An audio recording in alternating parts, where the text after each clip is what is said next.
নমস্কার, এই চন্দ্রমল্লিকা গাছটিকে দেখতে পাচ্ছেন। এতদিন ইনি কোথায় ছিলেন, কোথা থেকে এসেছেন আর এখন কোথায় যাবেন সেসব আপনাদের সাথে আজকে শেয়ার করব। আজ থেকে 1.5 মাস আগে পিসি বাড়ি থেকে এই ছোট্ট ডালটি এনে বাড়িতে কিছুটা বালি ছিল, তার মধ্যেই জানেন বাইরে বসিয়ে দিয়েছিলাম। কি সুন্দর শিকড় ছেড়েছে।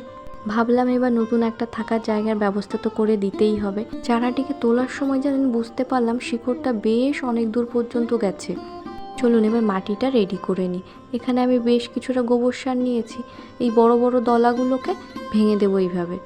এবার এর মধ্যে দিয়ে দেব বালি মাটি, দিয়ে বেশ ভালোভাবে মিশিয়ে নিতে হবে। টবের বড় অভাব আমার, সেই জন্য আজকে নিয়েছি আমি এই রসগোল্লার কৌটোটি। ছোট ছোট ফুটো করে নিয়েছি, তারপর পাথর দিয়েছি। পাথর দিয়ে মাটিটা দিয়ে একটু চেপে নিয়েছি, তারপরে গাছটিকে বসিয়ে দেবো এখানে। এবার বাকি অংশটুকু মাটি দিয়ে ভরাট করে নিয়ে জল দিয়ে দেবো, তারপর বেশ কিছুদিন ছায়া জায়গায় রেখে দেবো। কাজ আমাদের শেষ।